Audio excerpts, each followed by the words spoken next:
Last week's check-in was a bit of a downer video, but I'm hoping that this week's check-in is a little bit more uplifting. So this week I went and spoke with a psychiatrist to find out what the hell is going on. I think we finally have some answers, and I'm starting a treatment process and get back to who I was before, but just a little bit better. So for those who didn't see last week's check-in, this has been a really rough few months, and frankly, I'm tired of talking about it. So go watch week 4. So this week I visited a psychiatrist to kind of work through what's been going on in my head and kind of find out what's been going on. I suspected possible depression, like high functioning depression. But I'm not a professional in this field.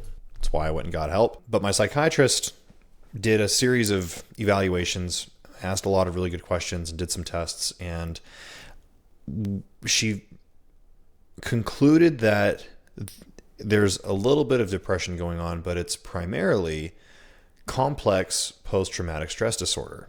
Yeah, so I was diagnosed with complex PTSD. Fascinating.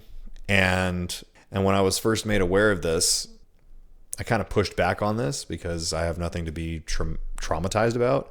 My family life was great. I was born and raised by 2 wonderful parents in the suburbs of Utah. So I really don't have anything to be traumatized about.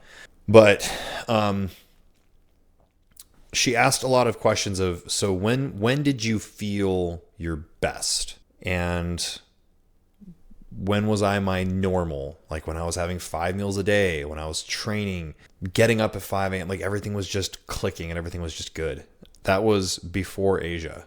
And everything went to shit when we went to Asia. And I did another video talking about our experience in Asia. So I'm tired of talking about it. So you can just go watch that video. But those 8 months in Asia were some of the hardest months of my entire life. Probably the hardest months of my entire life. Some of the symptoms of PTSD that came up was I pretend that it never happened. If I think of the timeline of my life, those 8 months aren't really there. April to November never happened. It's just kind of a blur. And I even remember telling my wife when we got off the plane and we arrived back in the States, I told my wife, I feel like I just woke up from an 8-month-long nightmare. I don't think it's real. I try not to think too much about it. That's why I don't want to talk about it. There were a lot of challenges that I faced, and I don't think I processed them very well. And that makes sense from what the psychiatrist said. Apparently those with ADHD are at a high likelihood of developing depression and PTSD just because of our learning patterns and how we process things. And she also made a really good point where because those 8 months were so hard for me, I was in a constant state of anxiety 24/7, constant state of stress, on the verge of panic attacks. I developed an ulcer. I was losing my hair. So I was just in a constant state of panic for those 8 months. And yet I was still productive. I still showed up and I still got my work done. But here I am. We've been in the States for about three months now. Life is really good. Life has calmed down. This is the least stressed that I've been in a very, very long time. So you would assume that I should be okay.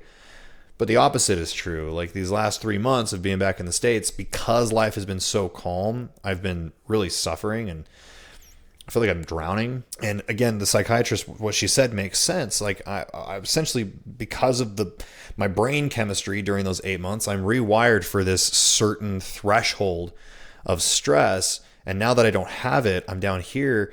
My brain doesn't know how to cope with that. And so that is what's leading into this kind of post-traumatic depression. So everything the psychiatrist said made sense. We are starting a series of medications. I'm not going to talk about what the medications are because I don't want that to be what my channel's about. Go speak with a professional. And I don't want to give any kind of semblance of medical recommendations. So I won't go into that. But I've started a series of medications, and I'm meeting with a trauma therapist. It sounds so silly to say. I feel so like unworthy to have PTSD because like there's people out there who get, you know, PTSD from going to war. So it's a weird paradigm that I have to kind of wrestle with. Like I don't feel like almost like my mental condition isn't validated, or like by making this video I'm going to get some pushback by other people saying like, oh well, you have it so much easier than I have it. Like things like that kind of come up. I don't know if I'm making any sense, but anyway, so I'm meeting with a trauma therapist, which just sounds so silly to say. For the first time since we've been home, I feel hopeful. Yeah, I feel like I might actually be able to get back to who I was.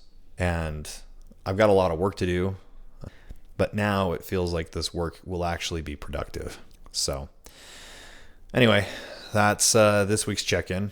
Hopefully it's a little bit brighter than last week. Oh, this week I got 2 workouts in. Yeah, 2 workouts. I've eaten twice a day for the last 3 days as opposed to not having any meals at all. So that's a perk. After starting one of these medications, I've been waking up at 5:30 without an alarm as opposed to sleeping in till like 10 a.m. and just feeling miserable. So like there's a little bit of momentum here. I'm trying not to get ahead of myself. I'm not trying to like get carried away, but yeah, I feel like there's maybe a little bit of light at the end of the tunnel. So that's my check-in. We'll see you in the next one.